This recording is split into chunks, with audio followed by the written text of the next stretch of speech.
Hey everybody, it's Sweet Kid here with another CSR2 video for you guys. And in this video, I just wanted to start off by wishing CSR2 a very, very happy 9th birthday. I too cannot believe it. It's been nearly 10 years since CSR2 came out and I've been playing it since then. Well, 7 of those years because in 2017 and 18 I was away from CSR2. But I came back in 2019, I believe, and I've been playing every day up until today. And what's really interesting is that CSR2 and me, our birthdays are just one day apart. For me, it's the 27th of June, and CSR2, the 28th of June. And before I dive into what this video is about, being the 9th anniversary event, I want to reminisce a little bit. And this was the very first car I got in CSR2, my Volkswagen Golf. And it's been a lot of my cars actually have been made obsolete by newer cars, and this is the one I used to be tier 1. And in tier 2 I actually had a Subaru somewhere. Yeah, this Subaru over here on the top right, but it was really crap. I didn't know it was crap at the time. So after that I bought the starter pack for $1 and I got this, my Ford Focus, and I used this to be actually in tier 2. And in tier 3, my Audi RS5, as you can see right here. It's even in the same color as I got it back then, which I still love it, but then again, this car is very, very outdated. And after that, I used this guy, the GTR Premium, to beat Victor in tier 4? Yeah. And after that, I used this, my F12 Berlinetta, which is still a good car these days if you tune it to beat Dyno. And what's interesting is that my car has a stripe because it actually has a bug. If I go to livery and take it off, I believe, yep, as you can see, despite saying no livery, my F12 has carbon on the top, so I cannot remove I couldn't remove the carbon, so I just put a stripe there so it would be less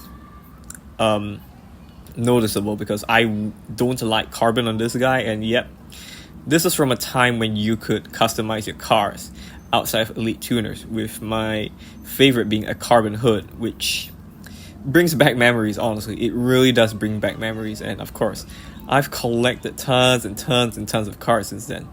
And yeah, really brings back a lot of memories seeing all the cars that I've gotten since then. This was the first car I got when Legends first came out. And of course, I wasted my Elite slots away because I really didn't like that Elite logo next to the name. So pardon me about that. I really didn't like it. Like, see, I wasted it on this M4. And another car reminisce, my F-Type. I locked this in for Tempest and I regretted it because this car is just so slow. I mean, it is slow, but let's be honest, it's so pretty to look at. And of course, it's been with me for a very long time. So, well, yes, I don't like how slow it is. I cannot ignore that. Yes, that car has been with me for years. And of course, with all that said and done, I think it's time we talk about the events, because despite CSR2 being 9 years old, the event, honestly, is an absolute disappointment. And I saw a leak about it and I didn't think it was true until I looked at it. Now, before I even start, the problem is already apparent: the prize car. For the past 2 years, CSR2 has given a new car, being the Mustang Dark Horse for the 7th anniversary with that Ford event. And last year with the Label Motorsports Corvette Stingray. Understandably, the Dark Horse is a very good live racer. The Corvette wasn't as good of a live racer. It's okay, very average, but still better than what this is. And this is a tier 3 car. And not just that, this is a car which already exists in the game and has been for many, many years. And I can even show you right now, because I had to open, silver crates because I needed this car for a Halloween event. So right away, as you can see right here, I have it.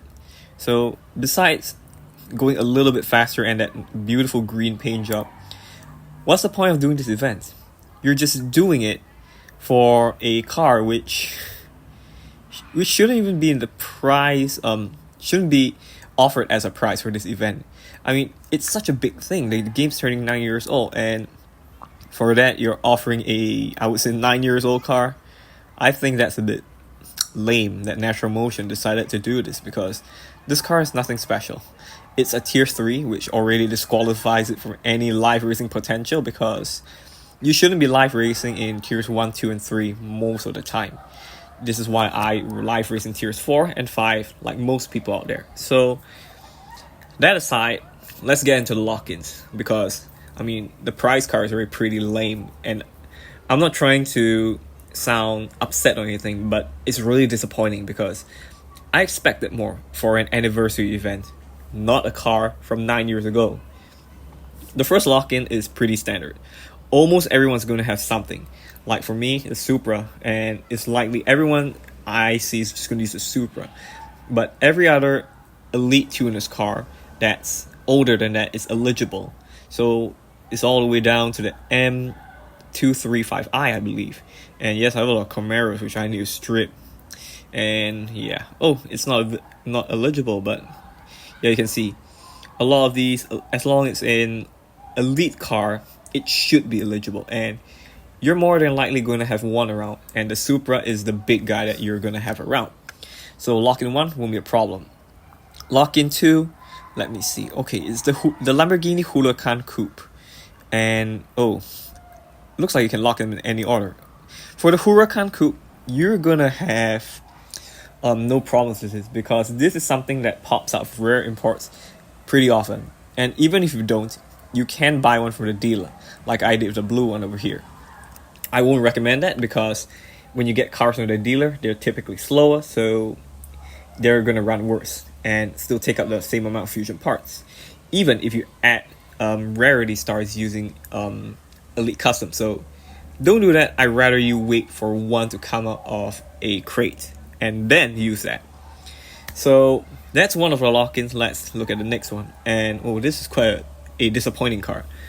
The McLaren Liberty Walk 650S. Now, this car, honestly, it's a very old car and it's very slow. And it's so slow, in fact, the previous season's Prestige Cup car, the Audi RS6 Avant GT, a tier 4 car, can go as fast as this, if I'm not wrong. It's a bit disappointing. I don't know why they're just doing this, because I saw one of the cars being slow. I think it was this one. I cannot remember, because I have never used this car. I just know it's garbage. That's why. Yes, I bought it, but I bought it because it just looked good. And then I just got a second one because I bought the race pass and I didn't have anything to claim. So I just claimed this thing. So it's just been sitting around collecting dust. And I think it's just going to still collect dust, because I am not doing this event, because the next lock-ins are just pretty awful. The next one is the Rocket Bunny Camaro Z28, and this one was from an Easter event, if I'm not wrong. It was from a duality with the Rocket Bunny Corvette Stingray from tier 4 and the 240SX Rocket Bunny Aero from tier 5. And I did that event, and I believe this is the price car, and I haven't upgraded it. I don't know how it is.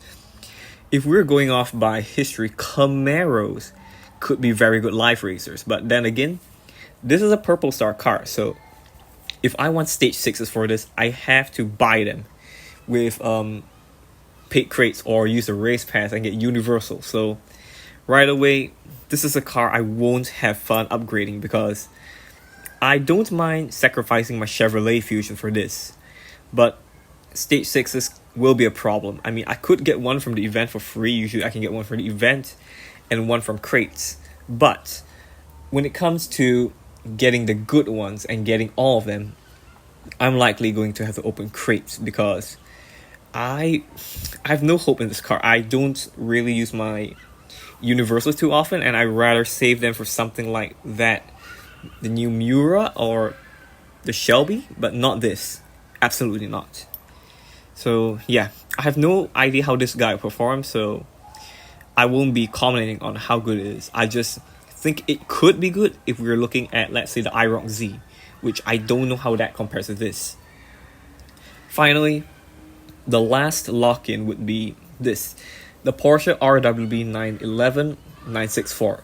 This is a recent, I use the word recent pretty loosely, season price car. It hasn't been used in anything since then. This is the first time it's appeared in an event, and this car is a dyno beater. I've raced it, and yes, it can beat dyno, and you should be aware of this if you see it in live races. It's a monster, but outside of dyno beating, I feel that it just doesn't perform very well, because I have another RWB 911, and that can also beat dyno, but when you tune it to excel in live races, it just cannot excel. So as such, I would say if you're looking to make 200k bets, this is a car you may have an interest in, but don't get your hopes up, is what I'll tell you. And honestly, if we just look at this event, it's very disappointing for an anniversary event, because it's such a big thing. The game's turning 1 more year old. You should make a big deal out of it instead of just adding a random mishmash of crappy cars like the Huracan Coupe. That's very old. The Liberty Walk 60S, same thing. Rocket Bunny, Camaro Z28, and RWB, these two seem like very random choices, but then again, CSR2 is made in a way where they love just pulling cars out of nowhere, cars that you never expect to be an event, to be in them. So you have to scramble to upgrade them, which in this case I will not. It's really unfortunate again, because I was looking towards this event and I was just hoping that the rumors and leaks that the lock-ins were so bad were just rumors. But now that the event's here, I can see for myself, and I have no confidence in this event. And as a result, this is one I'll be skipping, because at the very least, if the prize car was good, yes, I would absolutely go for it. I wouldn't have any obligation or any disincentive to do it. But because the prize car is just so bad, I say this is an absolute joke, and I would not be doing it. I mean, yes, the prizes are there, but all this for a tier 3? Why would I? I mean, yes, I could do it, but because if we're looking at it, I don't need to upgrade lock-in 1 or lock-in 2, but I have to work on basically 3 tier 5 cars just for a tier 3. Why would I do that when this car won't serve any purpose? I mean, if it was like any other of the dualities, like I keep using that one with the Lexus and the Porsche to win the Hyundai Envision, yes, the Envision didn't get used ever since, besides that one event where it was just a lot of paid cars. But being able to have a good life racer at the end of the event is why we do these events. But because this is not the case, this is why I say please skip this event. Please, if you don't have the resources, don't do this event, because you're better off upgrading other cars. And this is one you shouldn't be upgrading, because it's an old car. Even if you beat the event, let's be real, what are you going to use this Hellcat for? Nothing. That's what it is, nothing. So it's really quite upsetting, and I wouldn't have made this video if I wasn't too upset with it, but I am, because again, it's such a big deal. The game's turning 9 years old. It should be a big event, and Natural Motion just did the minimum to crank out an event and just call it one. I mean, can you even call it a celebration when it's so lame? Because I won't. And basically that wraps up what I have to say about this event. It's quite disappointing. You shouldn't be doing it because the lock-ins are just rubbish. And the one possibly good lock-in is the Z28, which again I have no experience with, so I will not be giving you any information I have no confidence behind. I just have I just thought it could be good. There's a potential, but it's just words, and I'll need to upgrade the car if I really want to test it out. So that's all for this video. I apologize, it's been a bit long, but it's just my thoughts on this event and how lame it seems to be. So if such videos and guides are things that you look forward to, do consider subscribing, liking, and commenting. All this stuff does help me fare against YouTube's algorithm.